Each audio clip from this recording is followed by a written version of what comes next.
Hello and welcome back to my GTNH playthrough. It is November 4th and we are down in my power generation. So I just threw down a fourth set of, technically it'd be 7 and 8, but fourth set of rotors down here. Why is this guy not running? Let's see, negative 23, use machine state. Oh, I see why it's not running.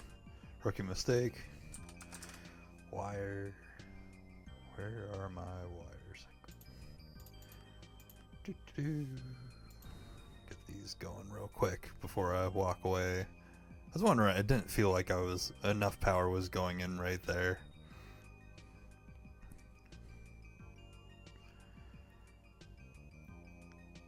Come on.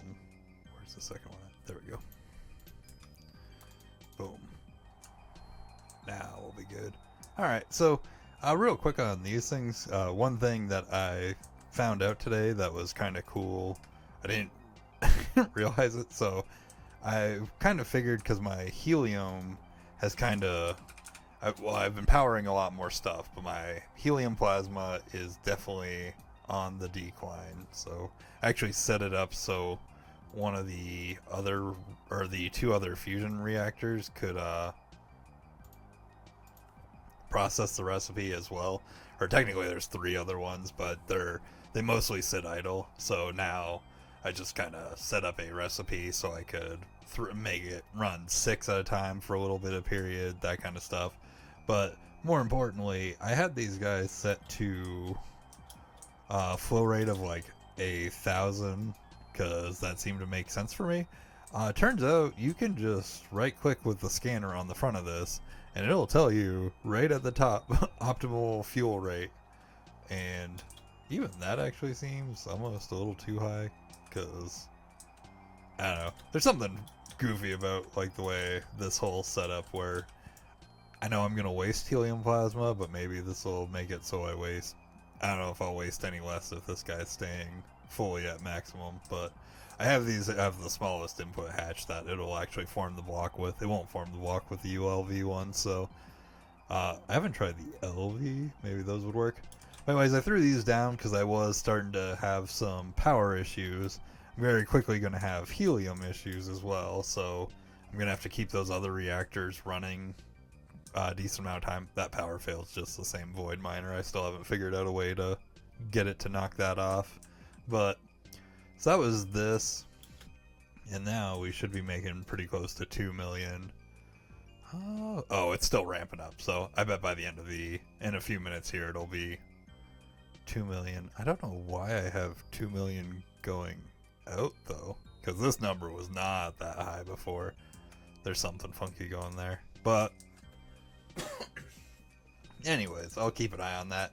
I am thinking that my next like power upgrade will be kind of use these as like an emergency backbone, but I'm gonna look into supercritical steam and the heat exchanger just to see how those work, because that seems like you get more out of your plasma that way, energy wise, and I definitely feel like that's going to be a consistent issue, especially as I move into ZPM. But that was this part. That was kind of the last thing I did. The rest of it, so I am going to hop over to our water plant. So I did end up setting up the tier 3 water yesterday, the flocculation, I believe is what it is, flocculation purification unit.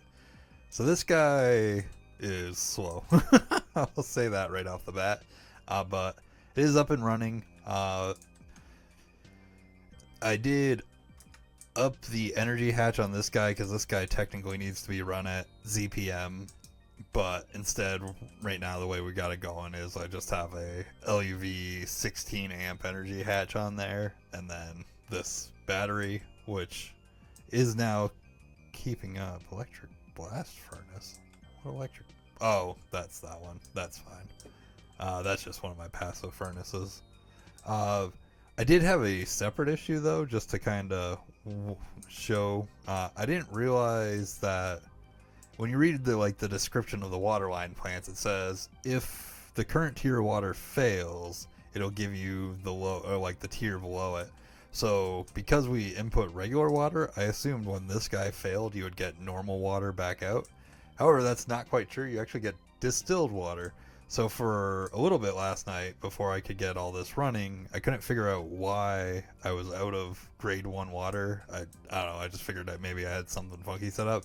Then I realized the output hatch was actually completely clogged because it was just full of distilled water. So you can see it's actually gone up quite a bit, so it still fails more than it succeeds, it feels like. But grade water's going up, grade 2 water's going up, and then I don't have grade 1 water in here. So then this machine, I'd actually misread the description a little bit. So basically, if we're looking at grade 3 water, grade 3, you need this 100,000 poly aluminum chloride. The thing is, it needs to be exactly 100,000. So I don't even, I never actually ended up checking the book. Let's see. Yeah, it doesn't actually say anything about it. That's kind of funny. But if you hover over the toolkit, or tip, I should say, at the end of the recipe, for every blah blah blah, you gain an additive 10% increase to success. If total food supply, a penalty to success is applied using the following formula. I actually didn't realize that 10%. That's crazy. So I'm actually, no wonder it's going so slow. Hold on, we're gonna fix this right now. So right now, I only have 100,000 going in every 120 seconds.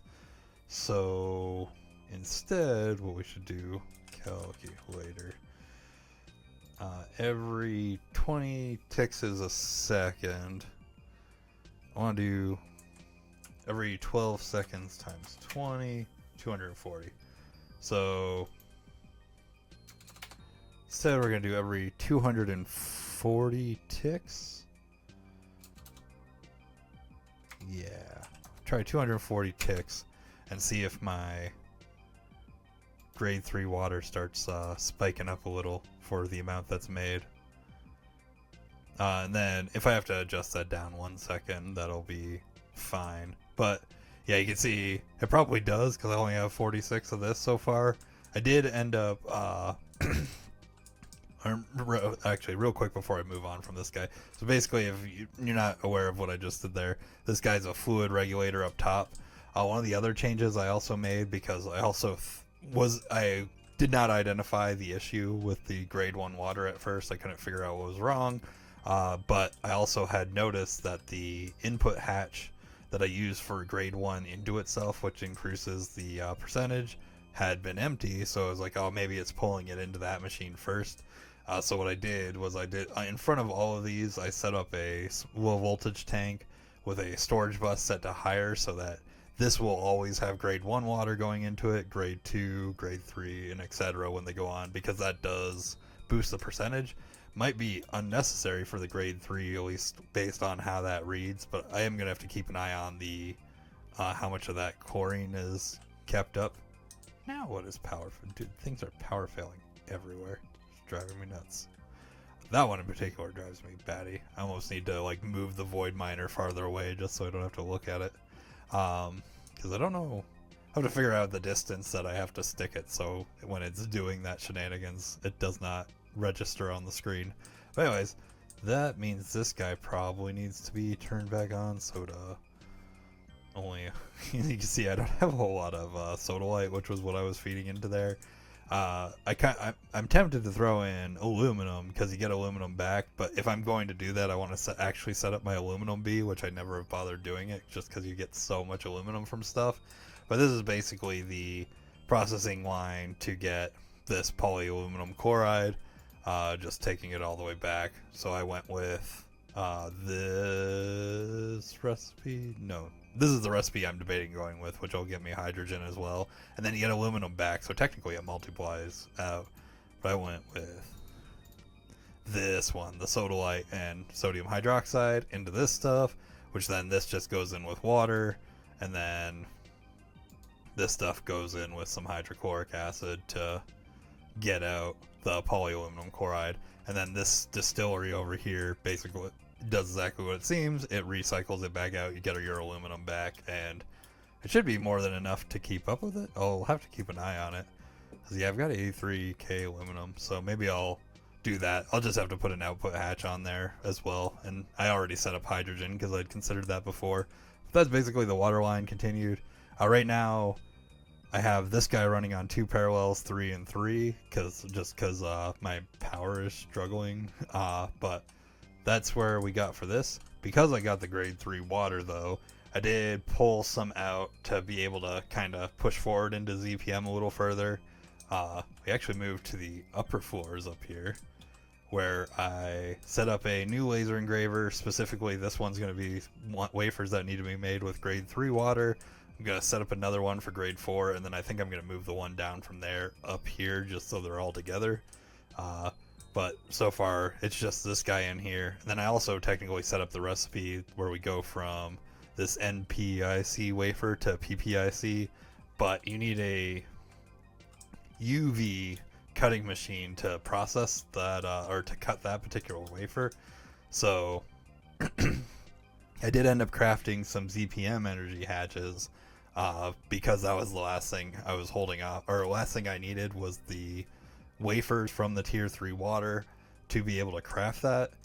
So I got 2 crafted now. The first 2 are going to come down on here to overclock this cutting machine to then be able to get the higher tier wafers, which when we're looking at the ZPM quest book is one of the things I need to get to this fusion reactor. These 2 I can do no problem. And then it also, for whatever reason, requires a super dense thing, which this should be fine. I don't see. It's going to be a bunch of pattern setups, but I'm not really sure what is heat sensor hatch. Electronic compressor. Yeah, I don't know what when I was looking through, maybe I'm just blind, but I don't see. Oh, super dense Eurovum requires okay, here it is. So to get this particular item to then craft the Mark II reactor, I need the upgraded version of the compressor. So that'll be probably tonight. I'll do that. I'll at least get this guy overclocked. So everything else I need is, I don't know, done, I guess, for lack of better words. Sorry. So then the last thing I did today was a massive overhaul of the ore processing, which is part of why I'm having power struggles. Originally, before, what I had set up was basically each step of the process, just a single block, an ore washing plant, maceration stack, centrifuge that was unused, the thermal centrifuges, and then a sifter. And then that macerator stack doubled for taking care of the raw ore as well as the centrifuge doors. Now what we got going on is basically the same thing, but there we go. If you're ever having that hover mode block, you just go into your inventory and it'll disappear. But so if you come over here, I got this guy is taking care of both the raw ores as well as the block ores that come in specifically from the void miner. Got a bunch of washing plants set up for the ore that comes out of there. I do think I actually need to probably set up 4 more of these on top, and I did craft them. Washer, yeah, I've got 5 more, so that'll probably be another thing I either set up tonight or tomorrow morning. Again, I'm having the power issues, so I'm not as stressed about it. I just wanted all this to kind of pick up. We got the thermal centrifuges and then these guys to take care of what these guys create. We notice this stack isn't rolling, this one's not rolling, and then this one kind of is. Basically, I decided for periods of time where I'm looking for a specific ore or something and I don't want to like keep messing around, or like I can instead, these ones, if you look, I actually use the stocking input bus, and I can set all these guys up to handle the ores that I want fast tracked through the whole system and like keep those going while all the other stuff is just processed. So I mean, there's a lot of stuff in here, especially down in the sifters, where I'm sure at some point I will care about them, but I do not care about them right now. It's more about just getting them processed and getting everything caught up. Whereas, for example, I was short on niobium, so we have 3,000 now, which is nice, but I was getting it specifically through, if I click here, pyrolyze and niobium dust. The pyrosite ore. Sorry.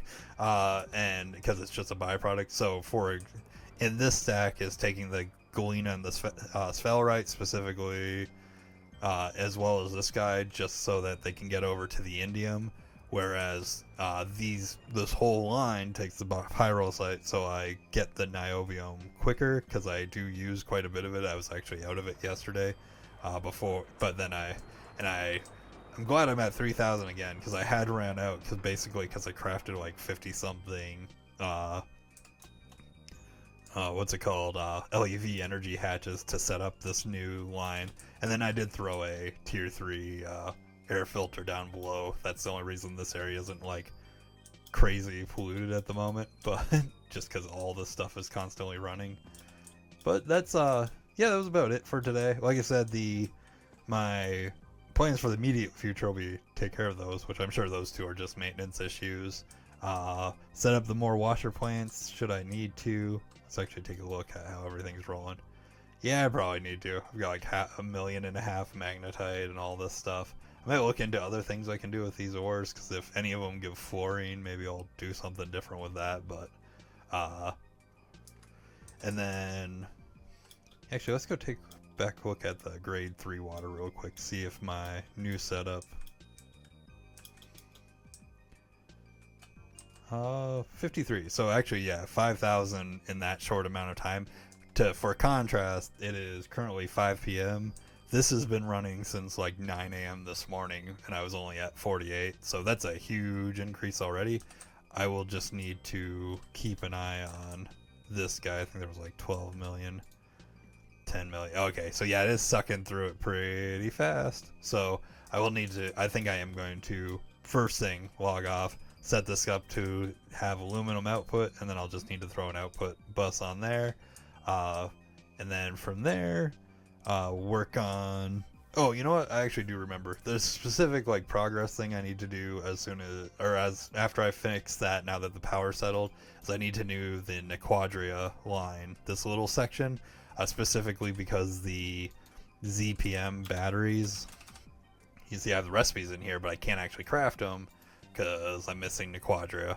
So this will be what I work on like progress wise next. But yeah, that's everything for today. Appreciate you for watching, and I hope everybody has a good night. Goodbye.